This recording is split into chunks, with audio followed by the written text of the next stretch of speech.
Welcome to the place where the things no one dares to say are told word by word. I am your guide, a regular American citizen with an unusual hobby, questioning things that most people are too quick to believe. I don't wear a tinfoil hat, nor do I live in a basement. I live in the heart of America, go to work, pay taxes, and, like millions of others, I shed tears watching the Twin Towers collapse. But after more than 2 decades, something inside me remains unsettled. The small details, the forgotten news reports, the overlooked testimonies, they replay in my mind like an unfinished song. And so, I embarked on this journey, not to prove a conspiracy theory, but to find out if everything we've been told is truly the whole truth. Lock your doors, turn off the lights, and keep your mind sharp, because what you're about to hear may change the way you see the world forever. New York, the morning of September 11th, 2001. I remember it vividly. The news flashed across every screen. A Boeing 767 crashed directly into the North Tower of the World Trade Center. People stood frozen in shock. Then, less than 20 minutes later, another plane hit the South Tower.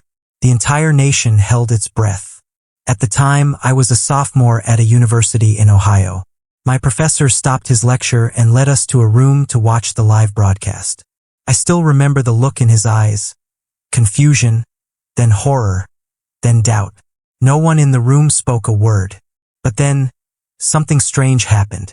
As the country was drowning in grief, small details began to surface in my mind, and in the minds of millions of others. WTC Building 7, hit by no plane, collapsed in perfect symmetry, like a controlled demolition.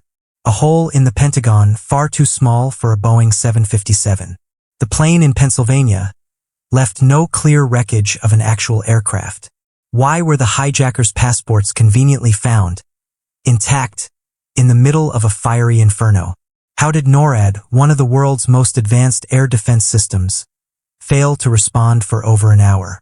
And most importantly, was something planned in advance within the U.S. government itself? I know, just asking these questions is enough to anger many. I love this country. I respect the victims, their families, and those who have sacrificed for us. But patriotism doesn't mean blindness. Questions must be asked. The truth, if it is truly the truth, should not fear scrutiny. So I started taking notes. Not by collecting conspiracy theories from obscure blogs or shady chat groups. I went through every official report. The 9/11 Commission report, testimonies before Congress, air traffic control recordings, and dozens of video clips, stored, then erased, then mysteriously resurfaced. The more I read, the deeper I fell into a maze of contradictions. Flight departure times didn't match. The flight path of the plane that hit the Pentagon changed in every report. Black box data, lost or never fully released. And then, a question kept growing in my mind, louder and louder. Was the deadliest terrorist attack in American history really what the government told us it was? Or was it a false flag event, orchestrated to justify war, expand power, and reshape the world in ways we never agreed to? I know what I'm saying is sensitive. I am not denying the real pain that was suffered. 2,977 people lost their lives that day. No one should forget. But if the government lied to us about weapons of mass destruction in Iraq, then why should we believe they wouldn't hide something about 9/11? And my biggest question, the one I have spent years trying to answer, is this: who really benefited from 9/11? And if you follow the money, what do you find? In this video, I won't claim anything as absolute truth. I have no agenda, no allegiance to any faction. I have only one goal: to shed light on the anomalies surrounding 9/11 that the mainstream media has either ignored or was never allowed to investigate. Together, we'll examine: why did WTC-7, hit by no plane, collapse in mere seconds, identical to a professional demolition? Why did NORAD's fighter jets take 80 minutes to scramble, when standard response time is just 10 to 15 minutes? Why was a hijacker's passport found intact in the wreckage, while the black boxes were supposedly unrecoverable? And why did so many witnesses, including firefighters and engineers, report hearing a third explosion before the towers fell? I will also take you through forgotten testimonies, once classified documents that have since been declassified, and most importantly, we will analyze motive, who benefited, who gained power, and who controlled the narrative so effectively that the official story became unquestionable truth. If you've ever felt that something didn't quite add up, but were too afraid to ask, or didn't know where to start, then this video is your starting point for you and for me to uncover one of the greatest mysteries of the 21st century. America, fall 2001. I remember the crisp morning air, the neighborhood cafe still playing AM radio, the familiar voice of an NPR commentator. We, Americans, were still living in a different world, the world before September 11th. A simpler world. No full-body scanners at airports. No TSA rifling through personal luggage. No one thought a commercial airplane could be turned into a weapon. We believed in the obvious. We believed in institutions. And above all, we believed this continent was an untouchable fortress. I was a journalism student when it all happened. A university in Ohio wasn't the center of the world. But that morning, every class stopped. Everyone rushed to dorms with TVs, eyes glued to CNN, Fox, ABC. Everyone watched in disbelief. And then, almost overnight, America changed. Flags were raised on every porch. The people united like never before. Patriotism echoed everywhere. And just weeks later, Congress passed the Patriot Act at a speed that was hard to comprehend. At the time, I questioned nothing. Like most Americans, I believed we had just been attacked by those who hated our freedom. President Bush stood atop the wreckage at Ground Zero, megaphone in hand, and assured the nation, "The people who knocked these buildings down will hear all of us soon." I believed every word. But then, a year later, 2 years later, 10 years later, as I became an independent journalist, digging through archives, speaking to firefighters, former FBI agents, and structural engineers, I began to realize that a thick layer of dust was covering what really happened that day.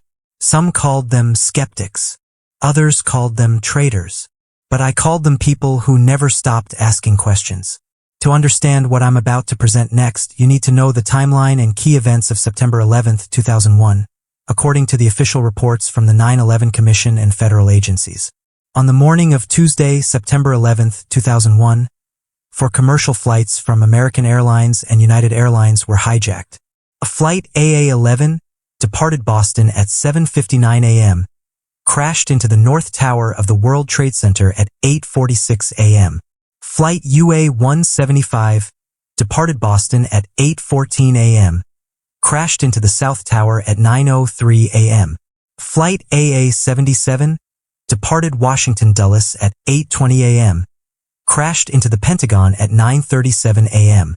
A flight UA-93 departed Newark at 8:42 a.m., crashed into a field in Pennsylvania at 10:03 a.m. after passengers fought back. A total of 2,977 people were killed, including passengers, first responders, and those inside the buildings.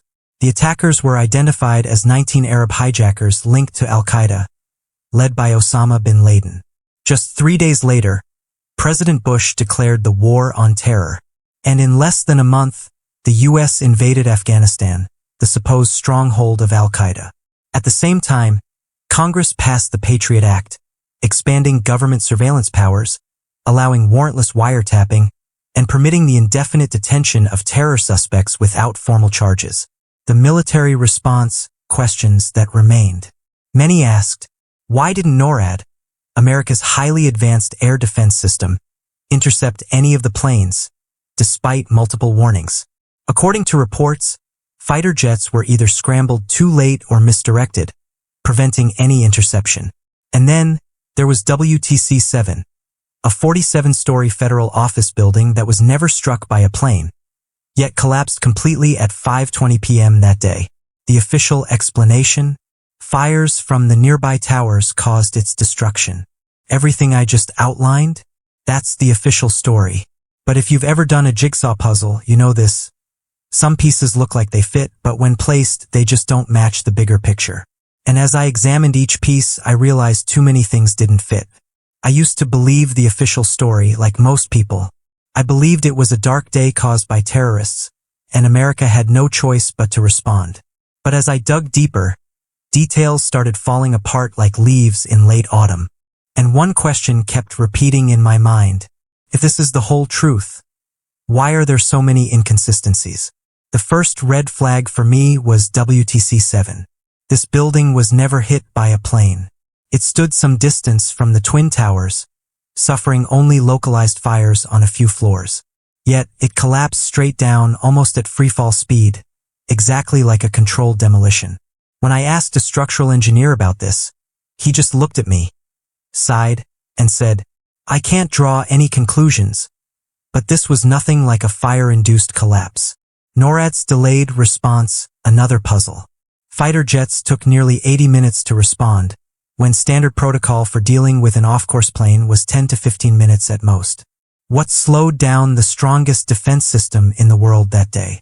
Then, there was the hijacker's passport, allegedly found intact on a New York street after the crash, while the plane's black boxes were either destroyed or deemed unrecoverable. As a journalist, I know this. When the official narrative starts defying common sense, you have to start asking questions. I also interviewed a firefighter who was on the scene that day. He told me that just before the towers collapsed, he heard a series of small, rhythmic explosions coming from the base of the buildings. "Like a countdown," he whispered. "I don't dare say this publicly. I'd lose my job. But I know what I heard." That was when I started asking myself, did we really hear the whole truth, or were we given a carefully packaged story, a narrative broadcast in unison, until it became an undeniable reality? I'm not saying someone orchestrated everything, but when you see too many contradictions, too many unanswered questions, you have to pause. You have to step back and examine the entire picture. You have to dare to question. And for me, that's where this journey begins. Every journey in search of truth begins with a single disturbance. For me, that disturbance was a 9-second video capturing the moment WTC-7 collapsed. No screams, no airplane noise, just a skyscraper, collapsing straight down, neatly, cleanly, like a book being folded in half. I watched that video dozens of times. Then I showed it to my friends, people in construction, structural engineers, firefighters, even someone who had worked in demolition teams in New Jersey. Their responses, though varied in wording, all carried the same message. This is a controlled demolition. There's no way a 47-story building could collapse straight down like that just because of a few scattered fires. I started digging deeper. WTC-7 housed multiple federal agencies, including the CIA, IRS, Department of Defense, and an SEC office investigating major financial fraud cases, including Enron. Strangely, FEMA, the Emergency Management Agency, initially couldn't provide a clear conclusion on the cause of the collapse. It wasn't until 2008, 7 years later, that NIST, National Institute of Standards and Technology, released its report, claiming the collapse was entirely due to fire spread. Yet, that report failed to publicly provide a final simulation of the collapse, particularly the moment when the building fell straight down at near freefall speed. Some independent engineers, including those who had worked on the building's original construction, stated that simultaneous failure of the steel support columns at the lower levels was the only plausible explanation for such a collapse. I reached out to Richard Gage, founder of Architects and Engineers for 9/11 Truth, an organization of over 3,000 professionals in architecture, engineering, and materials science. They openly challenged NIST's conclusion, arguing that WTC-7 showed clear signs of deliberate demolition. We analyzed the video frame by frame. Something about it was too perfect, too symmetrical, too programmed. But if WTC-7 didn't collapse due to fire, if it was, in fact, deliberately brought down, then the next question was even more chilling. Who gave the order? And why? I'm not making any claims. But as an American citizen, when I see a federal building filled with sensitive documents collapse without being hit by a plane, I have the right and the duty to ask questions. And from that moment, I couldn't turn back. I knew I had stepped into one of post-9/11 America's forbidden zones. I remember that feeling, just as vividly as if it had happened this morning. I sat in my small Brooklyn apartment, staring at my laptop screen, paused on the moment WTC-7 collapsed. Beside me lay a notebook filled with scribbled notes, links, and circled questions in bold red ink. I didn't want to believe what I was thinking. I'm American. I grew up singing the national anthem every Monday morning. I believed in America, and I believed that, despite occasional missteps, we were always on the side of righteousness. But now, it felt like someone had just yanked away the curtain from the window I had been looking through for the past 20 years. Took me a long time to say it out loud. If WTC-7 didn't collapse because of fire, then everything I've believed until now is shaking. I called a close friend, a veteran who had served in Iraq after September 11th. He was silent for a long time before asking, not with anger, but with a deep, indescribable sadness. Are you sure you want to go this far? That question echoed in my head. Was I sure? Did I dare go further, knowing the road ahead could get me labeled a conspiracy theorist? An anti-American? Did I dare ask questions, knowing I could be ostracized, seen as a traitor or worse, accused of exploiting a national tragedy? I thought long and hard. Then I remembered something a journalism professor once told me. Patriotism is not blind obedience. True patriotism is loving the truth, even when it hurts. I wasn't trying to tear anything down. I just wanted to understand why one of America's darkest days had so many inconsistencies, so many unanswered questions. Because if someone had orchestrated even a small part of 9/11, then it wasn't just the truth that was being manipulated. The very soul of America was being stolen piece by piece. And that's why I knew I couldn't stop, even if this road was lonely, even if the truth, if it existed, was unbearably painful. I started gathering everything. Not sensational YouTube videos or anonymous blogs. I searched for public, official documents, records archived on government websites, national libraries, and major newspapers that had once accidentally published something, only to never mention it again. And slowly, what I found sent chills down my spine. Clue number 2.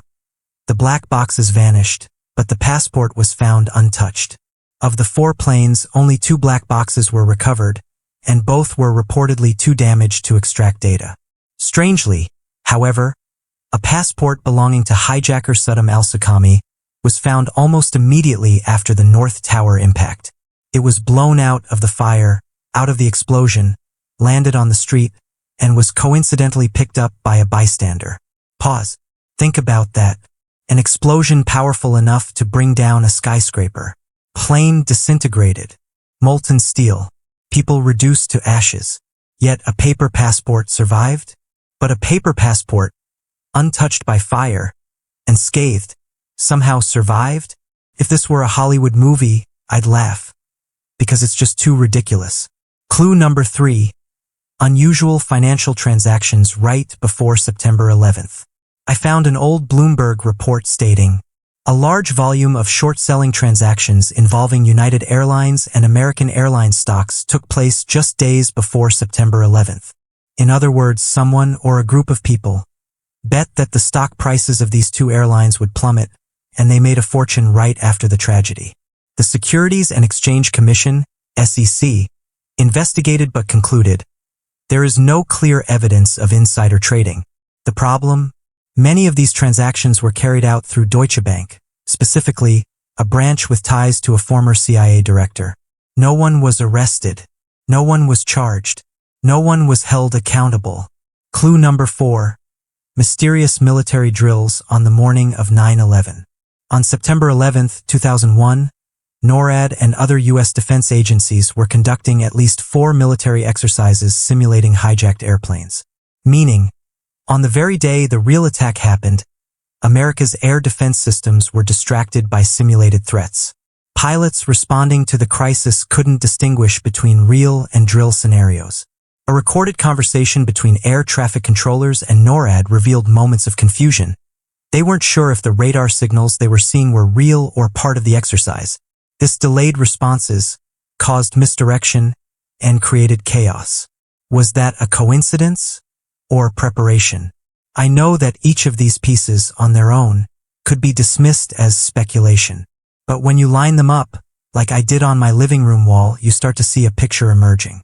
A picture where randomness has no place. A picture where someone knew. Someone was behind it. And major players, ones who never appear on camera, were pulling the strings. Couldn't sleep. Not because I was afraid, but because my mind felt like a machine that wouldn't stop analyzing. I pinned diagrams, photographs, testimonies, reports to my wall, like a detective in a crime thriller. But instead of hunting a criminal, I was hunting the truth about my own country. Every detail I uncovered led me deeper. Each time I thought I was close to an answer, I ran into a thick wall of deliberate silence, a secret guarded more tightly than Fort Knox. I reached out to former FBI and NSA employees, as well as journalists who had covered 9/11 firsthand. Some refused to talk. Some agreed, but only if I turned off recording devices, took no notes, and never mentioned their names. One man, a former intelligence data analyst, told me in a low, cautionary voice, "You're not the first to dig into this, and if you're smart, you won't be the next to disappear." I laughed, thinking he was joking, but he didn't laugh. The strange disappearance of audio and video footage. There were dozens of cameras surrounding the Pentagon. Yet, for the attack on one of the most secure buildings in the world, only a single video was ever released. A few blurry frames that barely show the shape of an airplane. Eyewitnesses nearby reported not seeing a large plane, just hearing an explosion, followed by a massive fireball. Equally strange, over 80 additional surveillance videos from nearby hotels, gas stations, and office buildings were seized by the FBI on September 11th. To this day, they have never been made public. Why? If it was a real terrorist attack, why hide evidence that confirms it? My emotions now, conflicted, but not blind. I'm no longer neutral, but I still don't want to believe that my own government could have had a hand in an event that killed nearly 3,000 citizens. I ask myself, could there be a third force more powerful than the president? A group capable of orchestrating, coordinating, manipulating both the media and security agencies, and then vanishing behind the curtain? Lies wrapped in patriotism. I vividly remember a highway billboard I saw in 2002. You don't ask questions in wartime. You stand with your country. And at the time, I agreed. But now I understand. Patriotism does not mean blind faith. Because if we don't ask questions, if we stay silent, what's to stop someone from doing it again?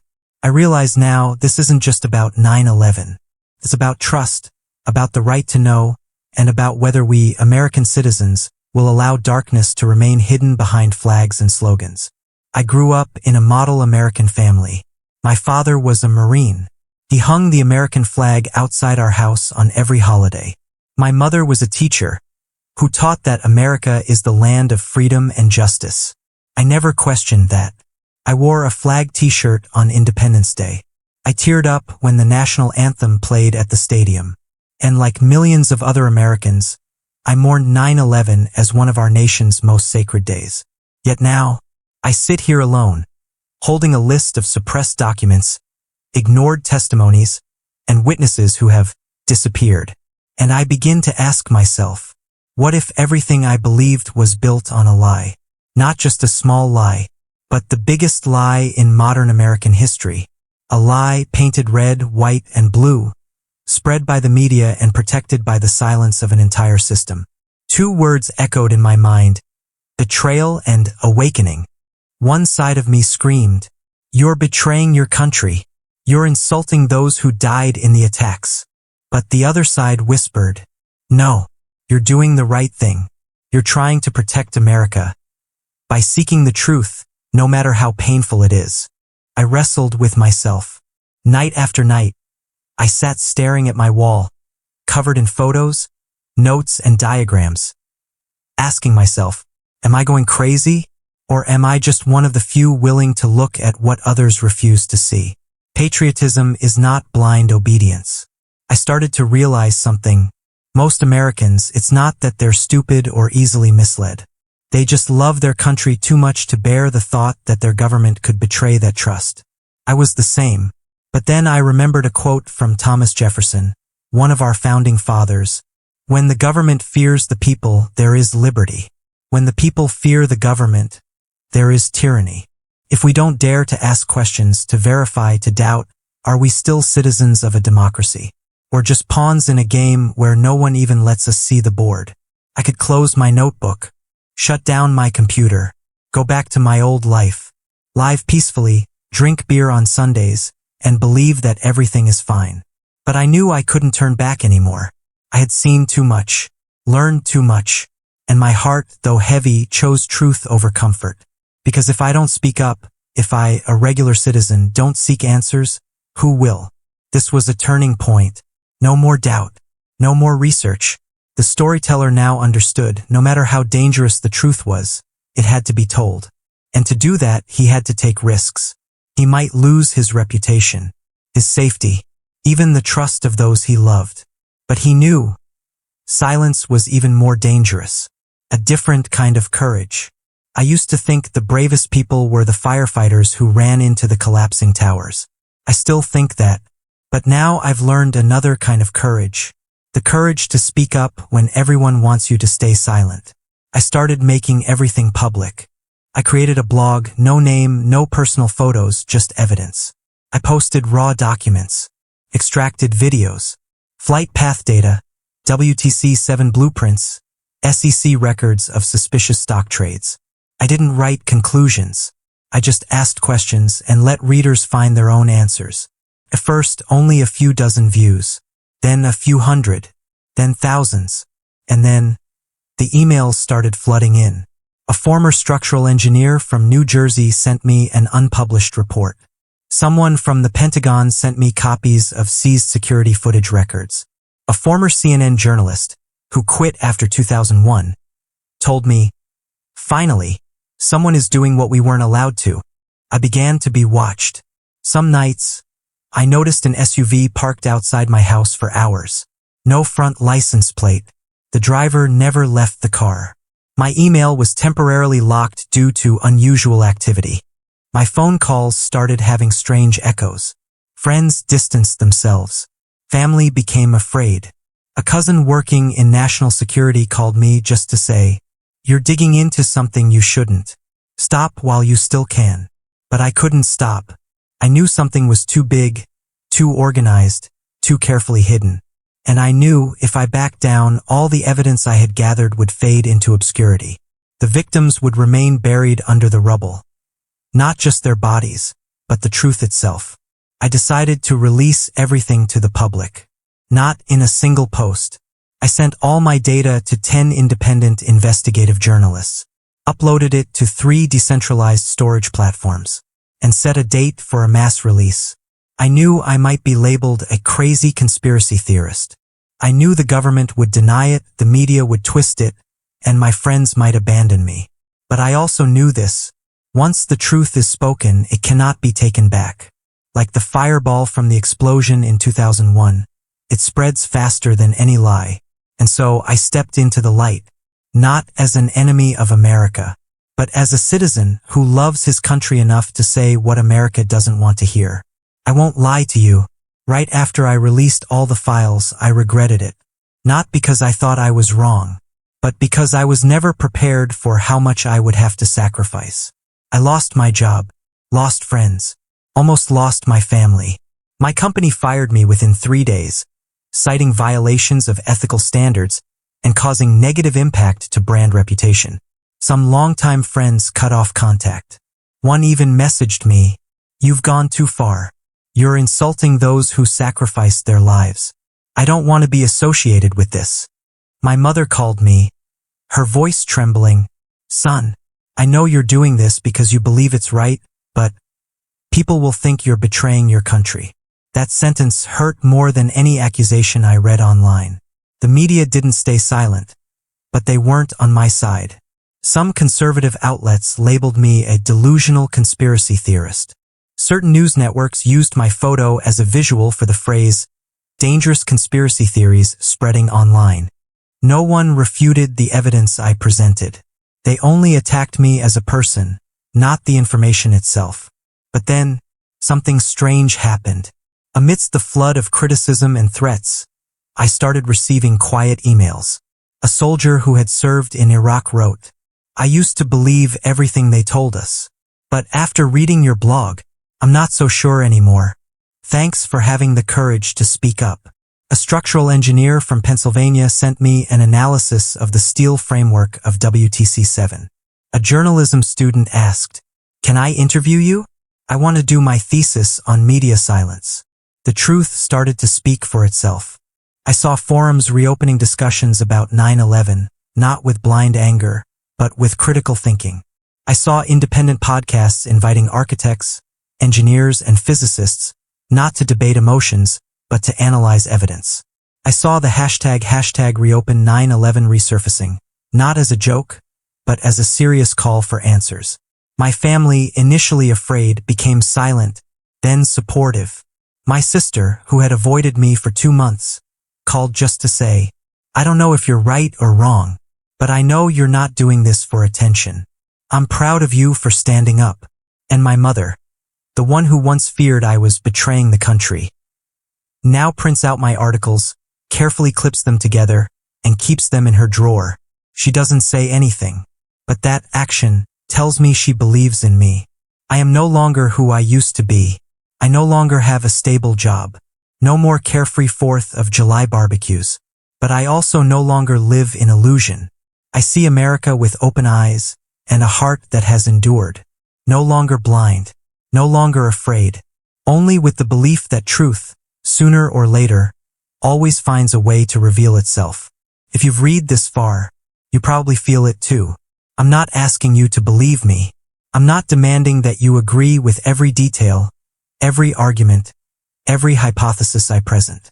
I only ask that you pause for a moment, take a deep breath, and start asking questions.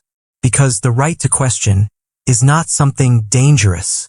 It is the very foundation of freedom. Have you ever wondered, why are questions about 9/11 considered off-limits?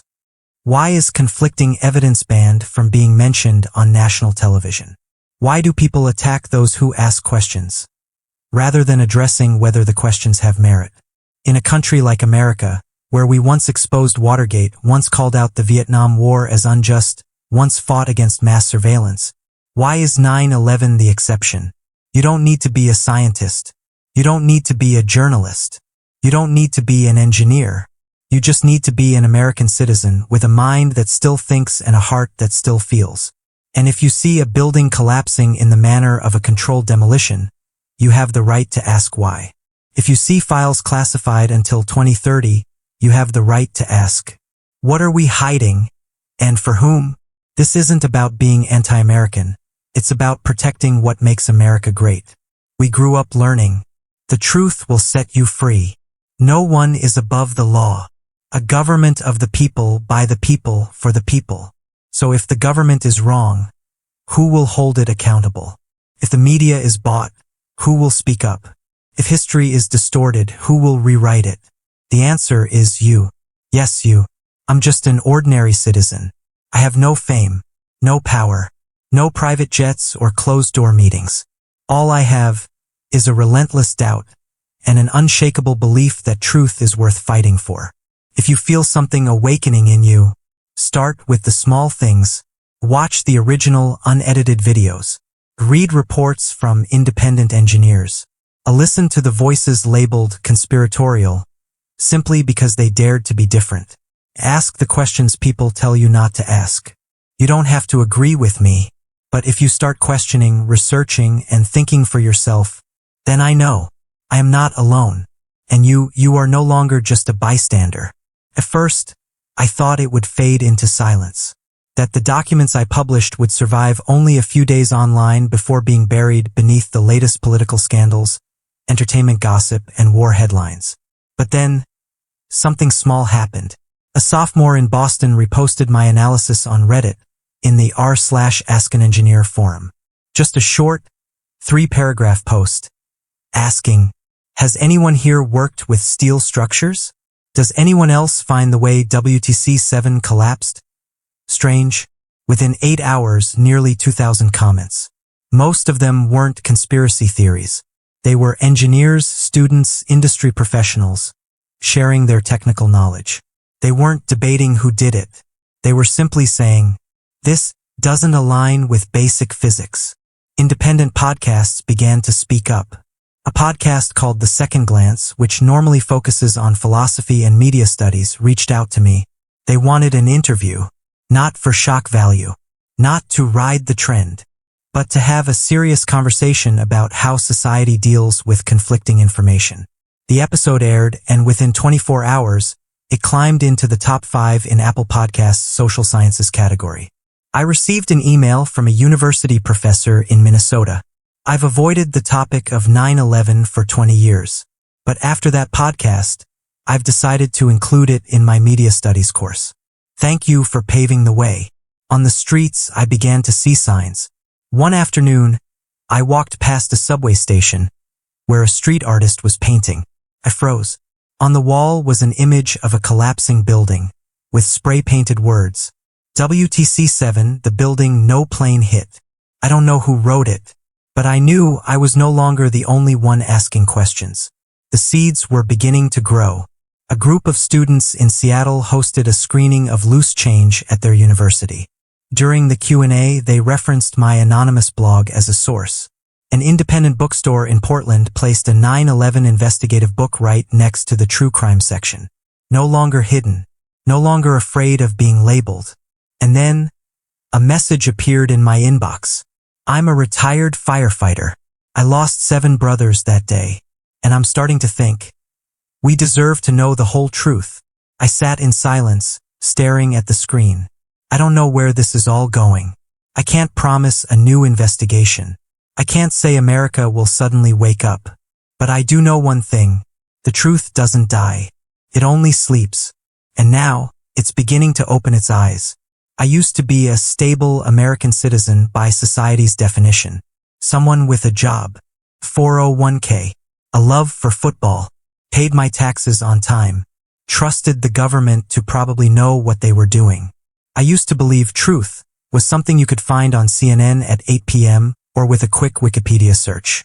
I used to think, people who believe in conspiracy theories, they must be unemployed or crazy, until I became one of them. But no, I am not crazy, and I am not unemployed. I am just different. Different because I've learned that intellectual freedom doesn't come from your degree or the newspaper you read. It comes from your ability to endure the discomfort of truth. Different because I've realized, loving your country doesn't mean agreeing with your government. Patriotism is having the courage to question, to demand transparency, and to grieve for your nation. I've lost many things, my job, my sense of security, the quiet, undisturbed nights free from internal conflict. But I've gained more than I ever had before. Eyes that are fully open, a voice that no longer trembles, and a purpose not just to live for myself but to seek and defend the truth.